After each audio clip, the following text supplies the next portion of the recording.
Hello students, आज हम 11.1 का क्वेश्चन नंबर 2 सॉल्व करेंगे। तो क्वेश्चन नंबर 2 है हम लोग का 4 सेंटीमीटर, 5 सेंटीमीटर और 6 सेंटीमीटर भुजाओं वाले एक त्रिभुज की रचना कीजिए और फिर इसके समरूप एक अन्य त्रिभुज की रचना कीजिए जिसकी भुजाएं दिए हुए त्रिभुज की संगत भुजाओं की 2/3 गुनी हो। तो सबसे पहले हमको एक त्रिभुज की रचना करना पड़ेगा जिसका भुजाएं हमको दिया हुआ है। तो चलिए एक त्रिभुज की रचना कर लेते हैं। 4, 5 और 6 से में दिया हुआ है, तो सबसे बड़ी भुजा क्या है? 6। इसको हम लोग आधार मान लेते हैं। त्रिभुज का क्या आधार मान लेते हैं? 6 सेंटीमीटर। चलिए एक त्रिभुज बनाते हैं हम लोग। आधार क्या लेते हैं? 6 सेंटीमीटर। 6 सेंटीमीटर का हम लोग आधार खींच लिए। और एक दूसरी भुजा कितना दिया है? 4 और 5। 4 सेंटीमीटर स्केल्स पर हम लोग एक 4 सेंटीमीटर का हम लोग माप लेते हैं। ऐसे पकड़िएगा 4 सेंटीमीटर का, ठीक है। यहाँ से 4 माप लीजिएगा, थोड़ा सा ज़्यादा करके। देखिए 4 हो गया। अब यहाँ रख के यहाँ पॉइंट रखिएगा, यहाँ से 4 ले लीजिएगा। कितना लेना है? 4 ले लिए। और दूसरी भुजा कितना लेना है? 5, क्योंकि 6 हम लोग ले चुके हैं। ये हम लोग कितना है? 6 सेंटीमीटर। ये हो गया 4। और दूसरी भुजा और इतना एक साइड कितना बचा है? 5 नाप लीजिएगा। कितना? 5। थोड़ा सा ज़्यादा हो गया, थोड़ा सा कम कर लीजिए। देखिए कितना हो गया? 5। तो यहाँ से इस पॉइंट पर रख के 5 सेंटीमीटर का चाप काट लीजिएगा। कितना हो गया? 5।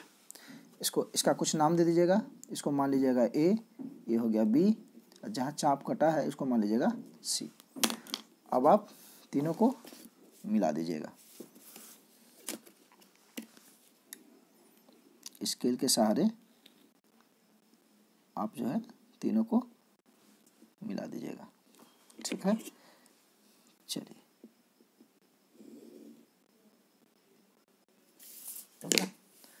और इसको पकड़ के B से इसको मिला लीजिएगा।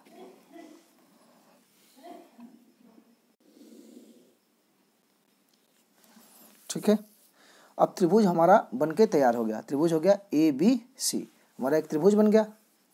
अब क्या करना है कि इसी त्रिभुज के समरूप एक अन्य त्रिभुज की रचना करना है, यानी ABC के समरूप एक अन्य त्रिभुज की रचना करना है जिसकी भुजाएं दी हुई त्रिभुज की संगत भुजाओं की 2/3 गुनी हो। तो देखिए थोड़ा हमको यहाँ ध्यान रखनी है कि जो संगत भुजाएं हैं ये 2/3 गुनी है। देखिए 2/3, यहाँ हर क्या है? अंश से बड़ा है। यहाँ अंश से हर बड़ा है, यानी जब 3 से हम 2 में भाग करेंगे तो इसका मान क्या आएगा? 1 से कम आएगा।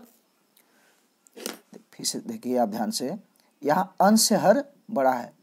अंश से जब हर बड़ा है, यानी जब हम 3 में जब 2 से डिवाइड करेंगे तो कितना आएगा? 0.66 लगभग आएगा, यानी 1 से इसका मान छोटा आएगा।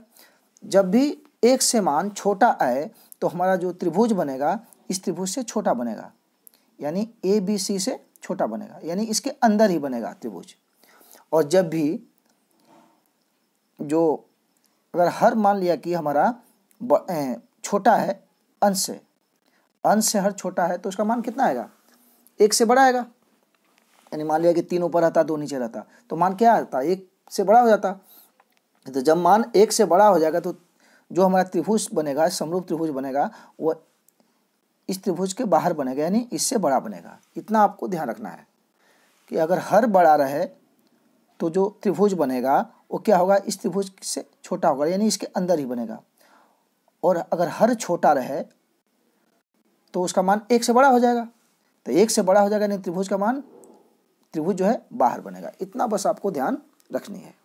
तो देखिए यहाँ 2/3 है, तो इसका डिवाइड करेंगे तो क्या आएगा? 2/3 को जब डिवाइड करेंगे तो क्या था? लगभग 0.66 आएगा। तो 0.66 का मान क्या है? 1 से छोटा है, इसलिए जो त्रिभुज बनेगा वो क्या होगा? इससे छोटा होगा, यानी इसके अंदर ही बनेगा। इतना आपको माइंड में रखनी है। चलिए तो अब इसको हमको बनाने के लिए क्या करना पड़ेगा कि अब हमको एक न्यून कोण खींचना पड़ेगा। ठीक है, एक न्यून कोण खींच लेते हैं, एंगल ए पर एक न्यून कोण बना लेते हैं, एक न्यून कोण बना लेते हैं। ठीक, एक न्यून कोण बना लिए। अब क्या करना है कि हमको बांटना है कितना, 2 में हमको संगत भुजाओं की 2/3 करनी है। तो देखिए 2 और 3 में जो सबसे बड़ा होगा, अब हमको इसको AX मान लीजिए। क्या मान लीजिए? AX। इसको AX मान लेते हैं, AX। इसको हम लोग मान लेते हैं AX। ठीक है, अब देखिए, अब 2/2 और 3 में सबसे बड़ा क्या है? 3। 2 और 3 में क्या है? सबसे बड़ा क्या है? 3। अब हमको जो है AX को 3 बराबर भागों में बांटना है। जो बड़ा है उतना वही लेना है हमको। 2 3 में सबसे बड़ा क्या है? 3। तो इसको AX को हमको 3 बराबर भागों में बांटनी है। अपनी इच्छा अनुसार से एक चाप खोल लीजिएगा, इसको 3 बराबर भागों में बांट लीजिएगा। ठीक, यहाँ पॉइंट रख के एक भाग 3 बराबर भागों में आपको बांट लेनी है। ये 2 हो गया और ये हो गया 3। ठीक है, इसको 3 बराबर भागों में हम लोग बांट लिए। इसका नाम दे देते हैं, ये A है इसलिए ये क्या हो गया? A1। ये हो गया हम लोग का A2। ये हो गया हम लोग का A3। ठीक, अब क्या करना है आपको? A3 को B से मिला देनी है, A3 को B से मिला देनी है। देखिए आपको उसी को मिलाना है जो नीचे हो, आपको उसी को मिलानी है जो नीचे हो। नीचे क्या है? 3, इसलिए A3 को ही मिलाना है। अगर नीचे 2 रहता तो 2 से मिलाते, जो नीचे है उसी से मिलानी है। नीचे क्या है? 3, इसलिए A3 को B से मिलानी है, आपको ध्यान रखनी है। चलिए मिला लेते हैं।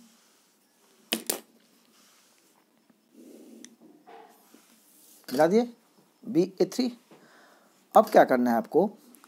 अब इस एंगल के बराबर, अभी इस एंगल के बराबर एक एंगल बानी है, एक इस कोण के बराबर एक कोण बानी है आपको A2 पर। A3 के बराबर एक एंगल आपको बानी है A2 पर। ठीक, तो चलिए कोण बनाते हैं। कोण बनाना आपको सिखाया हुआ है, अगर नहीं ध्यान दिए हैं तो आप यहाँ ध्यान से देखिए। इसके लिए क्या करना पड़ता है कि यहाँ A3 के बराबर आना है तो एक अपनी इच्छा अनुसार एक चाप ले लीजिएगा, जितना आपकी इच्छा करे। कंपास को खोल लीजिएगा तो एक चाप ले लीजिएगा। ठीक, एक चाप ले लिए। फिर किस पर बनाना है? A2 पर बनाना है। अब A2 पर आके एक चाप काटनी है, A2 पर रख के एक चाप काट लीजिएगा। ठीक है, एक चाप काट लिए। अब क्या करना है कि अब इस एंगल के बराबर जो एंगल है, इस एंगल के बराबर ही इस पर एक एंगल बानी है, तो इसलिए आपको इसको मेजर कर लेना है, इसको आपको नाप लेनी है। तो चलिए इसको माप लिए। अब क्या करना है कि जहाँ एक चाप कटा है उस पर रख के, यहाँ रख के इस एक चाप आपको काट देनी है। ठीक है, यहाँ रख के एक चाप आपको काट देनी है। ठीक, अब आपको क्या करनी है कि जहाँ कटान बिंदु है A2 को पकड़ के मिला देनी है। ये A2 को पकड़ के जहाँ कटा हुआ है उसको मिला देनी है। चलिए मिला दिए। अब क्या हुआ कि BA3, इसको मान लीजिए कुछ, इसको मान लीजिए D, मान लीजिए इसको मान लेते हैं D। तो BA3 के समांतर एक रेखा खींच दिए हम लोग DA2। BA3 के समांतर रेखा खींच दिए DA2। अब क्या है कि देखिए A एंगल और A एंगल दोनों बराबर है। ठीक है, अब आपको क्या करनी है कि अब D बिंदु पर जो है एंगल B के बराबर एक कोण बानी है। कहाँ पर? बिंदु D पर। किसके बराबर? एक कोण B के बराबर। तो कोण B के बराबर एंगल कैसे बनेगा आपको बताया हुआ है। फिर आपको अपनी इच्छा अनुसार एक चाप काटना है, बी के बराबर बनाना, इसलिए बी पर रख के एक इच्छा अनुसार अपना एक चाप काट लीजिएगा। काट लिए। अब इसको चेंज नहीं करना है, इसको चेंज नहीं करना है, अब डी पर रखना है, डी पर रख के एक चाप काट लीजिए। ठीक है। अब इसका एंगल माप लीजिए, इसका कोण माप लीजिए, इसका माप कितनी है। इसको हम लोग इसका मेजर कर लेते हैं, इसको माप लेते हैं। ठीक, यही है। फिर अब क्या कर रखना है कि यहाँ जहाँ कटान बिंदु है यहाँ रख के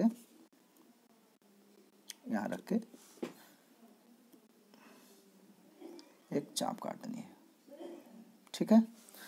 अब आपको क्या करना है कि जहाँ कटान बिंदु है डी को और कटान बिंदु को पकड़ के मिला देनी है।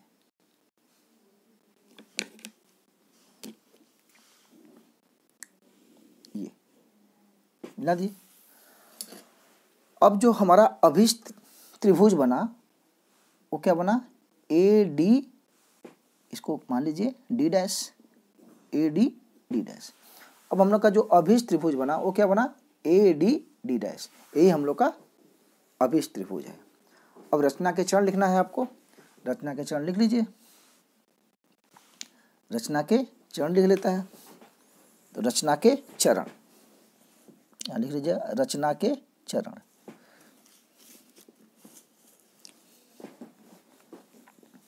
रचना के चरण, रचना के चरण। ठीक। फर्स्ट नंबर लिखेगा कि ABC एक त्रिभुज बनाया, ABC एक त्रिभुज बनाया, ABC एक त्रिभुज बनाया। ठीक। जिसकी भुजाएं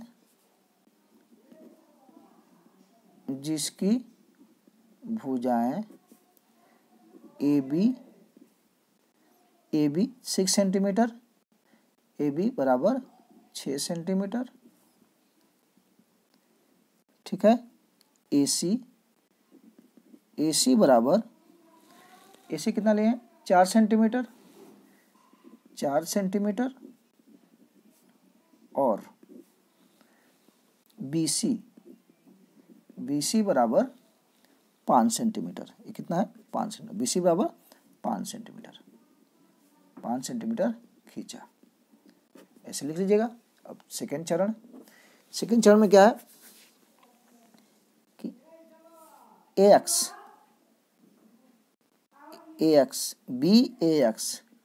कोण BAX एक न्यून कोण बनाया। न्यून कोण क्या होता है, 90 डिग्री से छोटा होता है। तो कोण BAX एक न्यून कोण बनाया। ठीक। अब क्या करना है आपको कि AX को, चरण 3, AX को 3 बराबर भागों में बांटा, 3 बराबर भागों में बांटा। AX को 3 बराबर भागों में बांटा। ठीक है।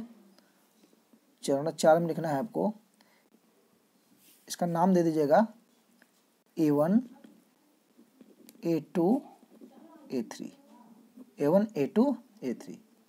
अब A3 को B से मिलाया।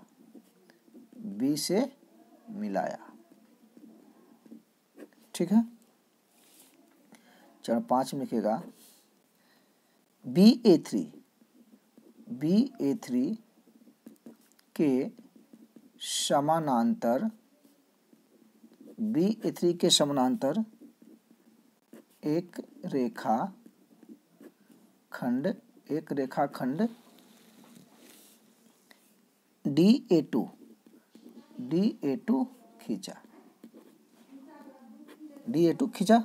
इसके लिए क्या करना पड़ा हमको, कोण बनाया। इसके लिए कोण A3 बराबर कोण A2 बनाया। ठीक है। इसके लिए लिखिएगा, इसके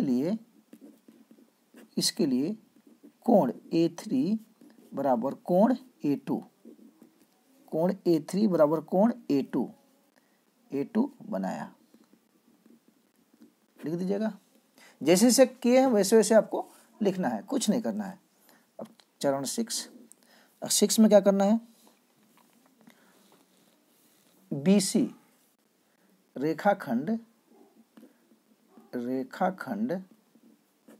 BC के समानांतर एक रेखाखंड DD डैश खींचा, D डैश खींचा। इस प्रकार से लास्ट, इस प्रकार से हमारा अभीष्ट त्रिभुज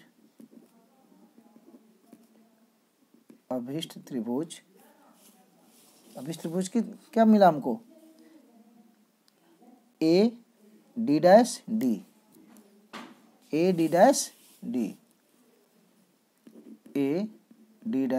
D प्राप्त हुआ।